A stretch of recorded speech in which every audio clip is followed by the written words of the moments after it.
Capítulo 3 A Caravana de Escravos, um estranho e velho mago.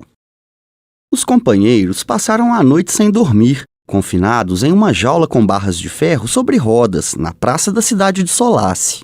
3 jaulas foram acorrentadas em um poste enfiado no chão perto da clareira. Os postes de madeira estavam enegrecidos pelo fogo e pelo calor, e suas bases estavam chamuscadas e lascadas. Não havia nenhum tipo de vida naquela clareira, até mesmo as pedras estavam negras e derretidas.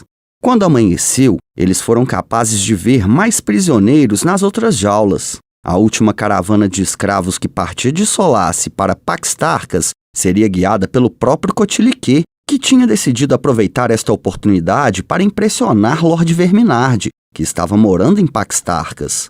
Caramon tentou dobrar as grades da jaula na calada da noite, mas teve que desistir. Uma névoa fria se levantou nas primeiras horas da manhã e escondeu a cidade destruída dos companheiros. Tanis olhou para a lua dourada e vendaval. Agora eu os compreendo, Tanis pensou. Agora eu conheço o frio vazio lá no fundo, que dói mais do que qualquer golpe de espada. Meu lar foi destruído. Ele olhou para Giltanas amontoado em um canto. O elfo não tinha conversado com nenhum deles naquela noite, dizendo que sua cabeça doía e ele estava cansado. Mas Tanis, que montou guarda durante a noite toda, viu que Giltanas não tinha dormido, nem mesmo fingido que estava dormindo. Ele mordia o lábio inferior e fitava a escuridão. Esta visão lembrava a Tanis que ele tinha, se quisesse reivindicar isto, um outro lugar que ele poderia chamar de lar, Qualineste.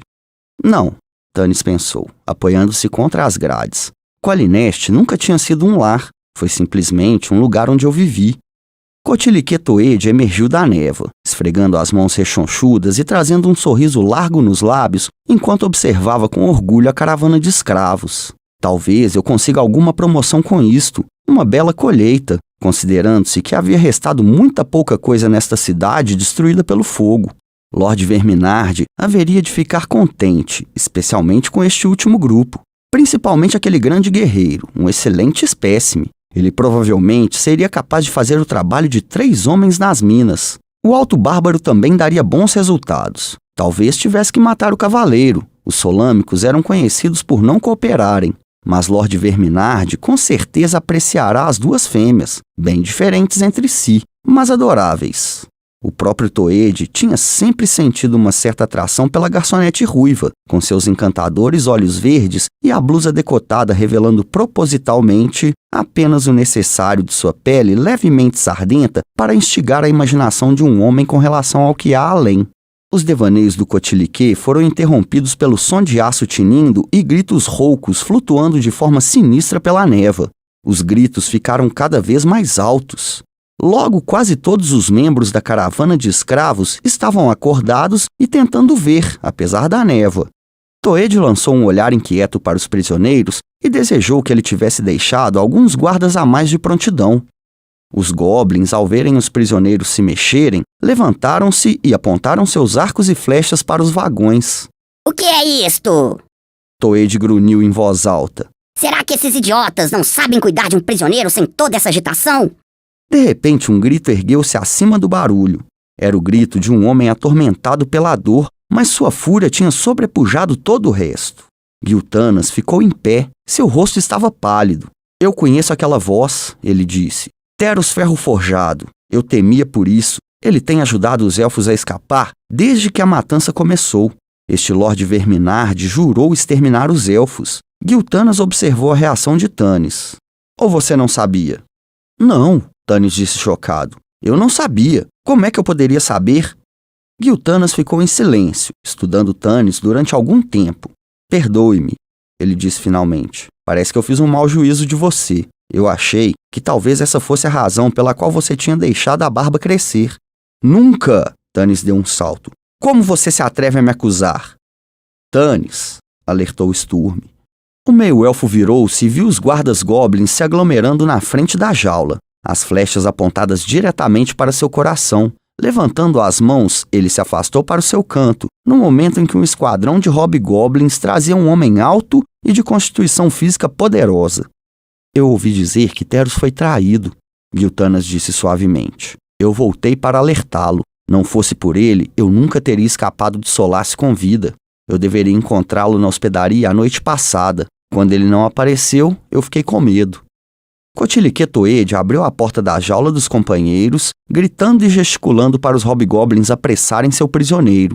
Alguns goblins mantiveram os outros prisioneiros cobertos, enquanto os hobgoblins jogavam Teros dentro da jaula. Coatiliquê Toed bateu à porta. É isso aí. Ele gritou. Amarrem as bestas, nós estamos de partida. Pelotões de goblins trouxeram alces enormes para a clareira e começaram a atrelá-los aos vagões.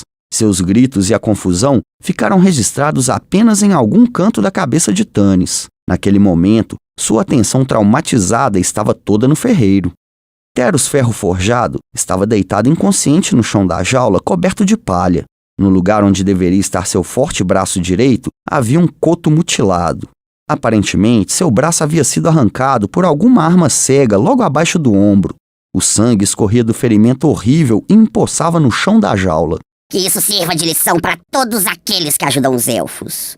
O Coatiliquê espiou a jaula com seus olhos vermelhos e suínos se estreitando em suas bolsas de gordura. Nunca mais ele vai forjar nada, a menos que seja um novo braço.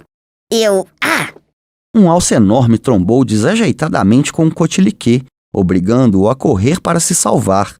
Toed virou-se para a criatura que guiava o alce. Cestum, seu imbecil! Toed derrubou a criatura no chão. Taslerhoff olhou para a criatura, achando que se tratava de um goblin muito pequeno. Depois, ele viu que era um anão da Ravina vestido como uma armadura de goblin. O anão da Ravina levantou-se sozinho e colocou seu elmo, que era maior do que a cabeça dele, e olhou para o Coatiliquê, que caminhava gingando o corpo em direção ao início da caravana. Franzindo a testa, o anão da Ravina começou a chutar lama na direção dele. Aparentemente, isso trouxe algum alívio para sua alma, pois ele parou logo em seguida e voltou a conduzir o alce para a fila. Meu fiel amigo, Giltanas murmurou, inclinando-se sobre Teros e pegando a mão forte e negra do ferreiro na sua. Você pagou com a vida por sua lealdade. Teros olhou para ele com um olhar vazio, claramente incapaz de ouvir a voz do elfo. Giltanas tentou estancar o sangue que escorria da ferida pavorosa, mas o sangue continuava a se espalhar no chão da carroça. A vida do ferreiro estava se esvaindo diante dele. Não! Disse Lua Dourada, ajoelhando-se ao lado do ferreiro. Ele não precisa morrer, eu sou uma curandeira. Dama, Giltanas disse impaciente, não existe curandeira em Kryn capaz de ajudar este homem. Ele já perdeu mais sangue do que aquele anão tem em todo o seu corpo. Seu pulso está tão fraco que eu mal posso senti-lo. A coisa mais humana que podemos fazer é deixá-lo morrer em paz, sem nenhum de seus rituais bárbaros.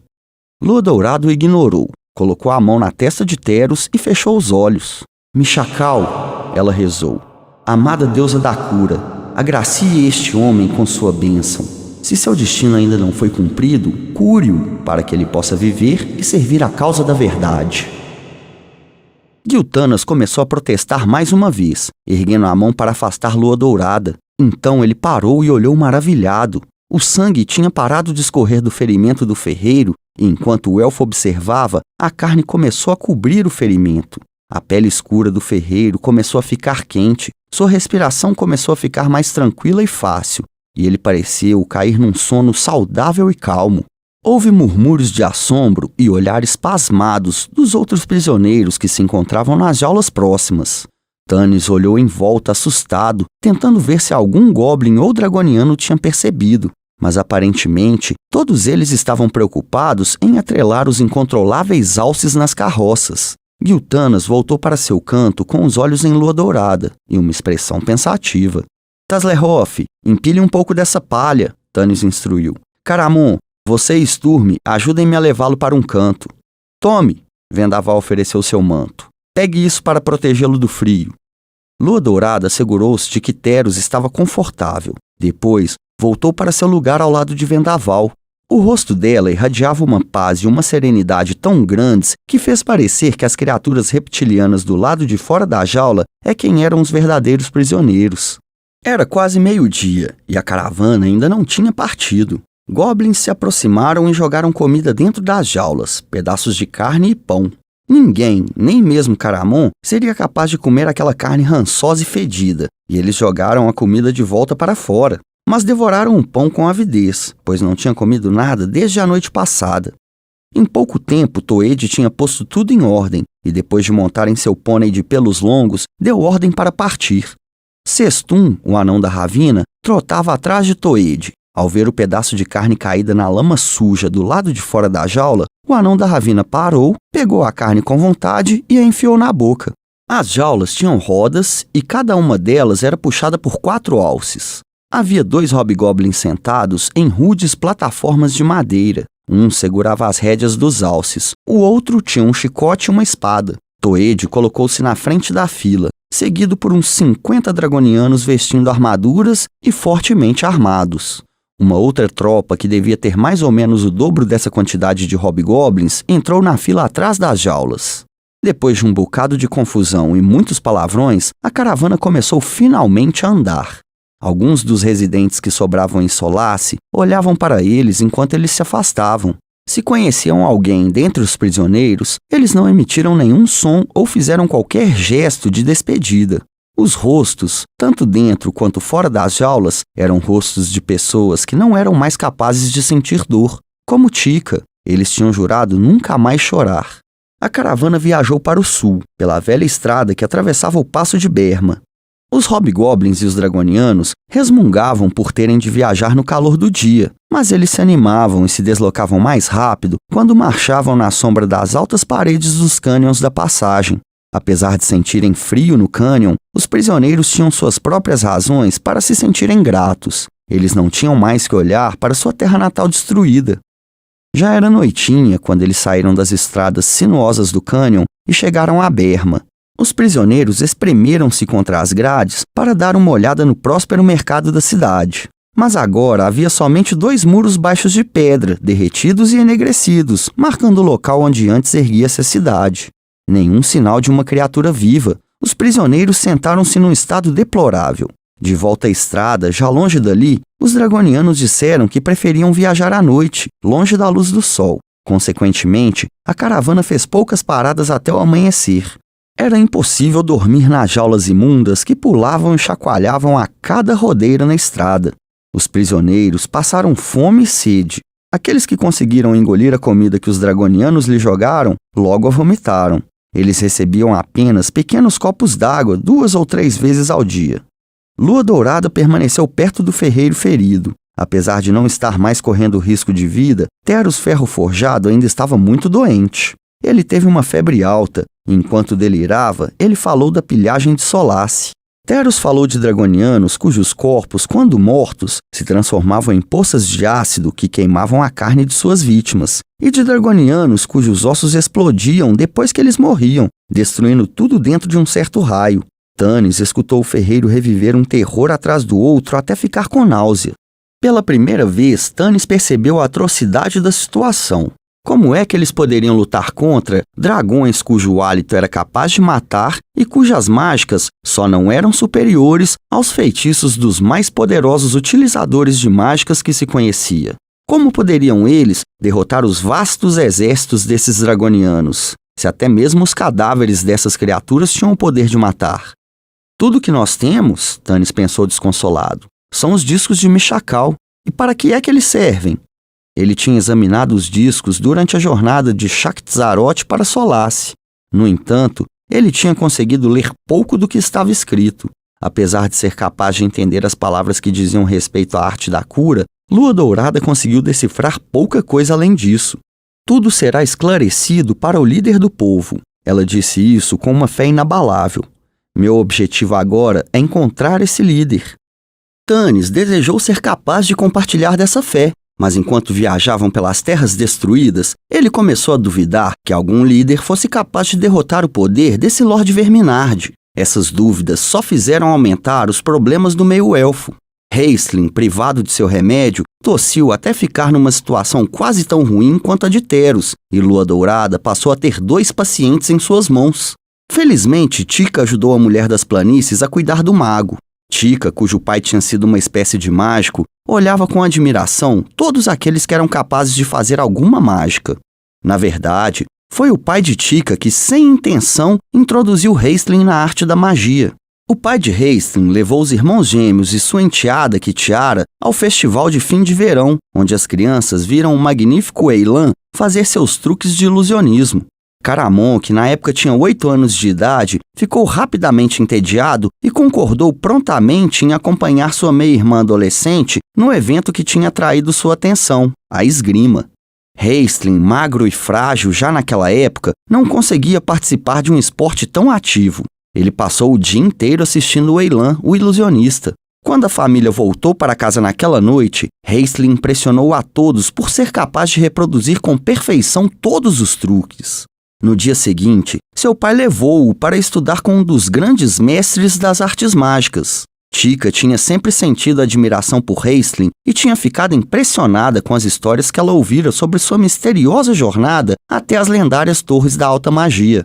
Agora, ela ajudava a cuidar do mago por respeito e por causa de sua necessidade inata de ajudar aqueles que são mais fracos do que ela. Ela também cuidava dele e admitia isso secretamente para si mesma, porque esses cuidados valeram um sorriso de gratidão do belo irmão gêmeo de Hastings. Stannis não tinha certeza com qual dos dois ele deveria se preocupar mais. A condição do mago estava piorando, ou o romance que estava nascendo entre o soldado mais velho e experiente e a garçonete, jovem e, Stannis acreditava, a despeito das fofocas em contrário, inexperiente. Ele também tinha outro problema. Sturm, que se sentia humilhado por ter sido feito prisioneiro e arrastado pelas terras como um animal para o matadouro, caiu em uma profunda depressão, da qual Stannis achou que ele nunca mais fosse sair.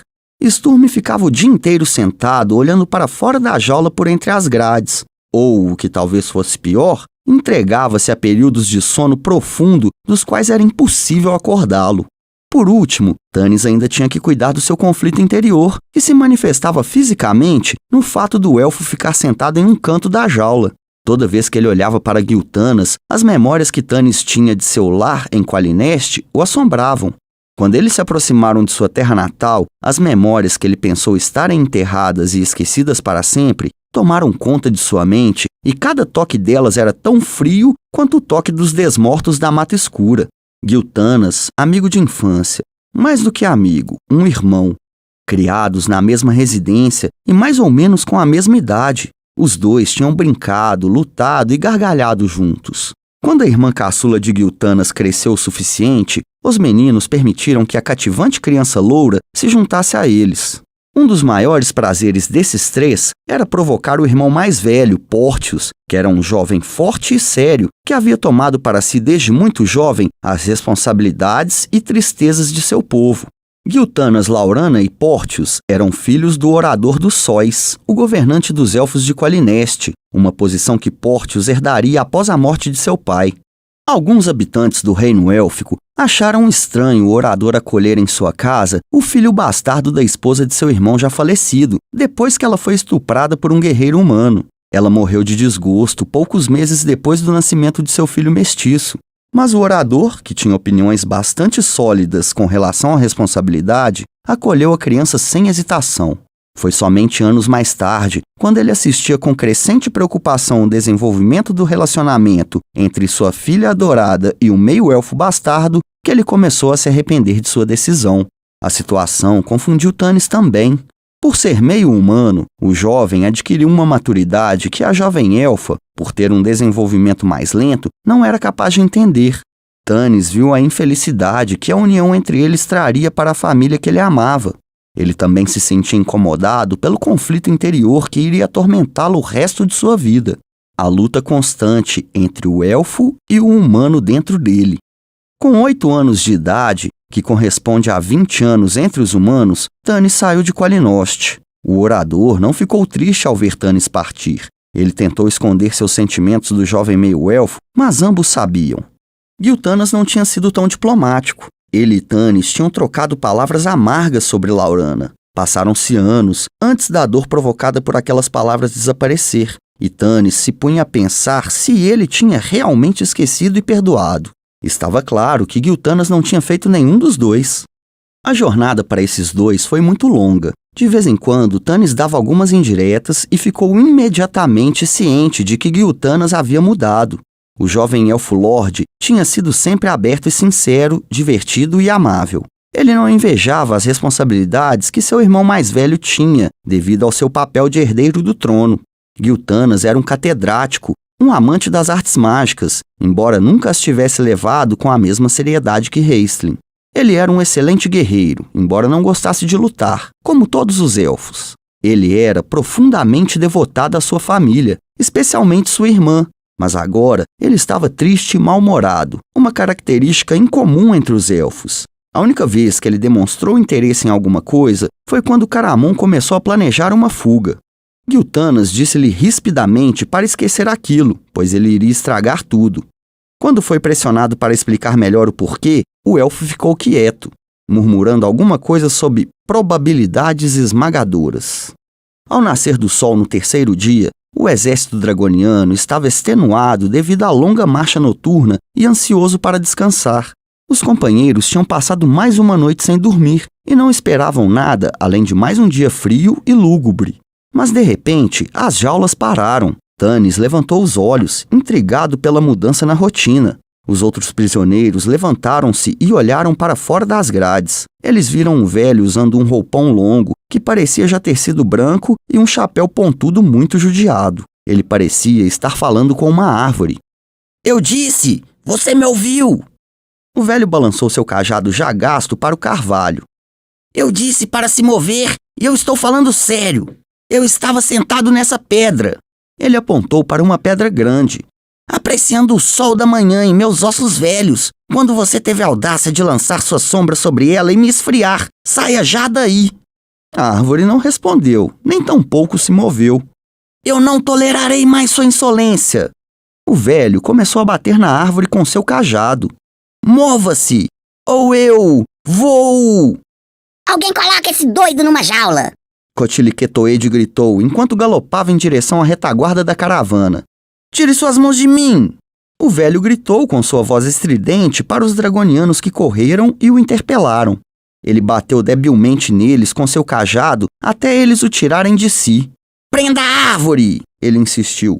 Obstruindo a luz do sol, essa é a acusação. Os dragonianos jogaram o velho dentro da jaula dos companheiros com rudeza. Tropeçando em suas vestes, ele caiu no chão. Você está bem, meu velho? Vendaval perguntou, enquanto ajudava o velho a se sentar. Lua Dourada saiu do lado de Teros.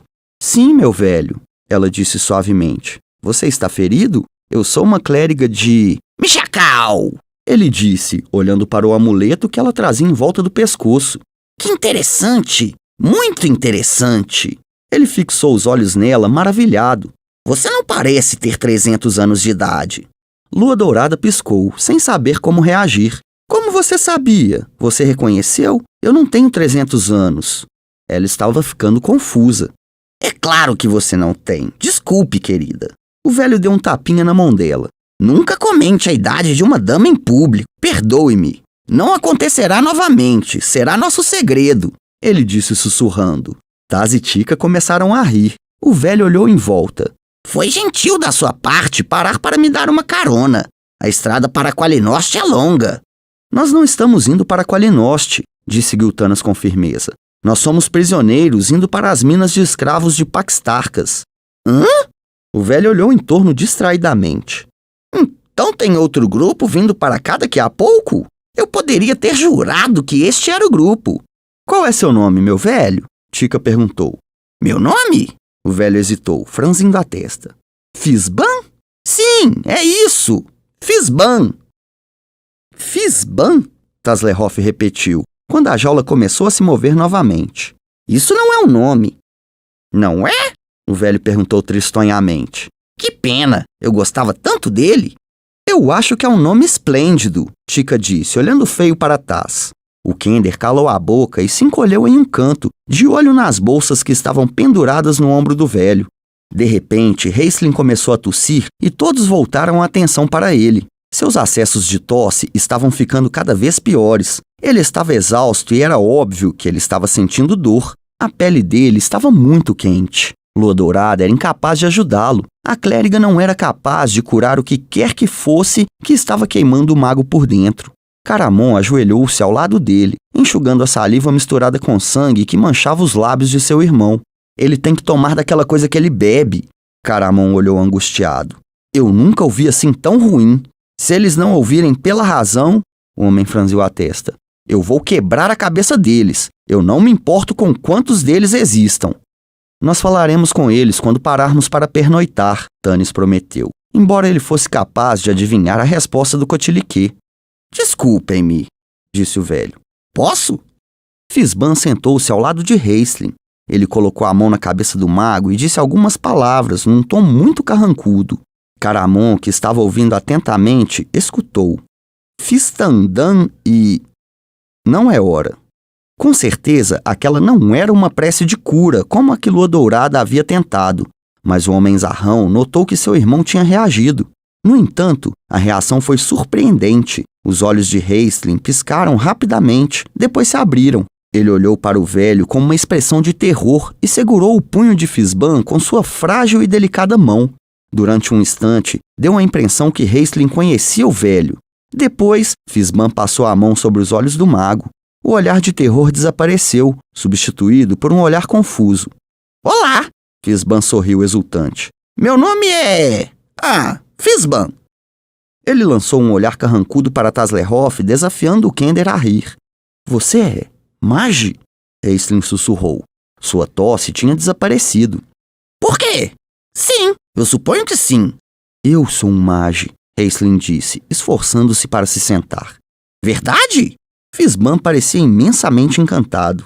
Que mundo pequeno é Krynn? Eu vou ter que te ensinar algumas das minhas magias. Eu tenho uma bola de fogo. Deixe-me ver. Como é que era mesmo? O velho falou sem parar, até bem depois da caravana ter parado ao nascer do sol.